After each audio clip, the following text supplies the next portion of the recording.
So Anna, thanks very much for being part of the Architect Tomorrow series. It's great to hear your insights. Perhaps you could just give us a bit of background on you, your kind of career history, how you kind of discovered architecture, and how you kind of got into architecture, and we'll go from there.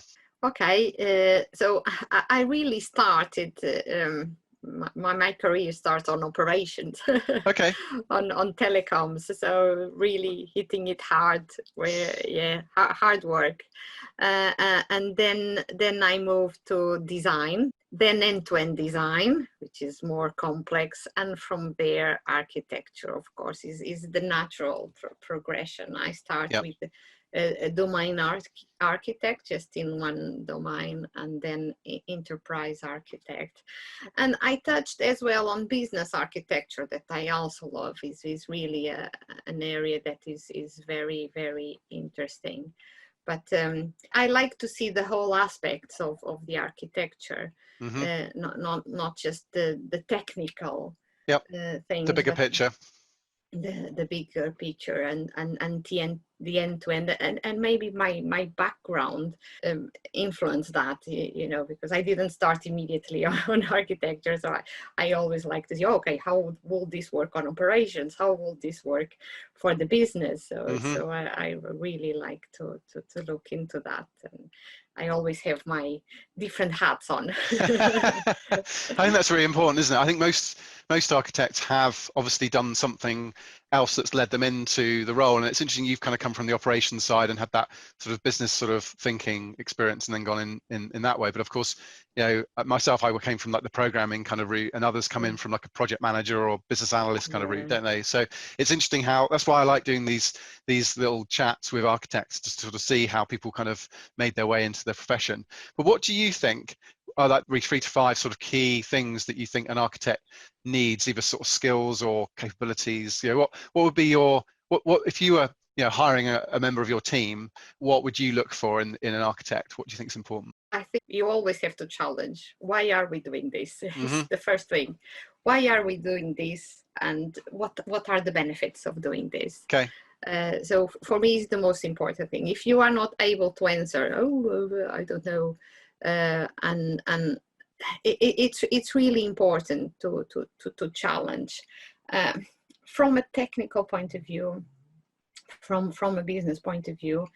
Why, for me, is really the most important thing from an architect, is really challenge, and of course you have to understand why are we doing it, but then what's the goal, or what's the goal, and then but then not take it for granted. Okay, let's do that. No, why are we doing it? What are the benefits? Do we have other ways of doing it? Better ways? Yeah. What about the kind of communication skills side of things? What lessons have you kind of learned along the way of being an architect and kind of communicating architecture? Managing stakeholders, difficult stakeholders, really, really, really important, really important. So if you are challenging something, you need to know how to challenge. You don't challenge just, I don't like this is rubbish. No. You need to challenge in a positive way, in a constructive way. Soft skills, really, really important. I've, from my past experience, I saw very bright people, really bright, with good ideas, but then they will ruin everything just trying to explain their ideas. Because they confuse everyone.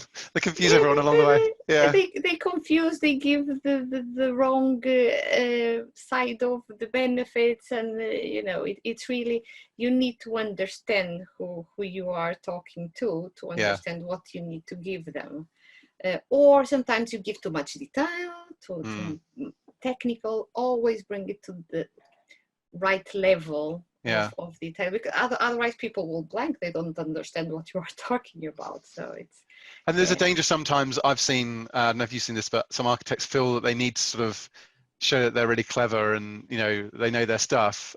I've touched on this. I spoke to Gunnar Menzel, who's led a lot of the architecture initiatives at Capgemini, and he and I were talking about the fact that sometimes architects, because particularly enterprise architects, the benefits case can sometimes be a little bit indirect, we then feel insecure about, you know, our mission, and therefore we feel we need to sort of show all of our workings out. But actually what people are interested in is the answer and what, and back to your point of the why, is that the right answer, rather than all the complicated things behind the scenes, right? They don't want to do, they don't want to know, they Yeah. want to have a summary. Okay, they don't mind understanding a little bit, but not the detail. They don't care about the detail. Yeah. Yeah. And most of all, they don't care about the problem.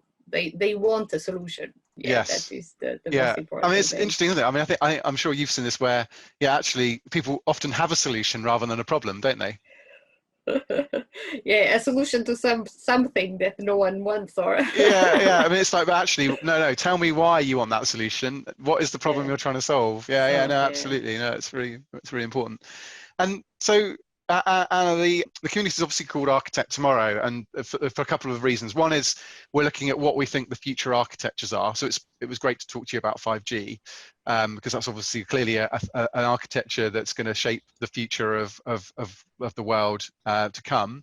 But also the future of the architect role. You know, what skills and what things people need. What are you seeing? I mean, obviously, you can say 5G if you want to, but what are you seeing as the kind of architectures of the future? And also, what do you think are the skills or the things that architects need to focus on moving forwards? Yeah, I think to be flexible is one of the things, and what is right now, what is right, we feel is right now, can change in the future, because the world keep changing, technology keep changing. So I think an architect should look into that, and goes again to challenging. Again, okay, we have this is what we thought it was right, but maybe things have changed and we have to rethink about it. So it's always to have that that challenging hat on. Okay, is this really the best solution? Is the best architecture, or are we just looking back and do always the same thing? Is try to look at innovative ways of looking to the problem that exists at the time. Yeah, I think you've touched on one of my key words, which is innovation. And I think there's a danger that some enterprise architects may become the guardians of the legacy rather than the champions of innovation. I think that's, you need to be careful not to, in order to do that, you need to keep current, don't you? And you need to kind of look at what are those trends coming down the line, rather than be the person that says no, because it's too complicated and you're just adding complexity. And, you know, it's obviously a difficult role, isn't it? But, you know, I think you've touched on it. It's the kind of keeping an eye on where it's going. Yeah, that is the exciting part, is to always look outside the box, isn't it? It's not boring. It's not a boring role, because you are always learning. You need to be always learning. But I like to see it in a fun way, because you know, things are changing, and I always like change, but some people are adverse to change. You know, I like, oh, something is changing, great. Let's learn again. Let's do this again. I think having that curiosity, right, is really important, and the kind of creativity, as you say, to kind of find an innovative answer, but the right one. So kind of going through that kind of questioning and making sure you refine it until you found the one that you're happy with. And sometimes the right answer is to go back to the old ways of doing things, and it's fine. It's just finding what is the right approach, the right trade-off, the right balance. Yeah, exactly. Yeah, and I used to be very strong about changing, but I learned as well that sometimes, okay, we can learn from the past, and we need to take a breath. We need to take a pause. So, it's like I said. Well, actually, rather Eddie Obeng. I don't know if you've seen Eddie Obeng, but he's one of the TED talkers whose talk is about the world after midnight. It's worth looking at. It's he's been quite influential on Architect Tomorrow as well, actually, because I quote him, which is basically the world after midnight is the world where there's so much change going on, an individual human being just can't keep up. So it's kind of like the world after midnight. You know, midnight was the time when everyone could keep up. Now we're past that point, and it's now just like, well, what the hell? What is going on? What's next? You know, what do we need to keep on top of? Yeah. Great stuff. Well, look, Anna, it's been brilliant to talk to you. Thanks for talking to us. Okay, thanks for having me. Yeah, no, I look forward to seeing you on a future event. Yeah, it's always, I always like to give my opinion, of course. So sometimes too much, I'm too excited. But you know, I used to be a shy person, honestly. You can't be a shy person as an architect. You might start shy, but you have to get rid of that, don't you? But Definitely. great. So we're a nice Definitely. place to close there, Anna. So thanks very much. Okay, thank you very Thank you. much. Thank Thanks. you. Bye-bye. Bye.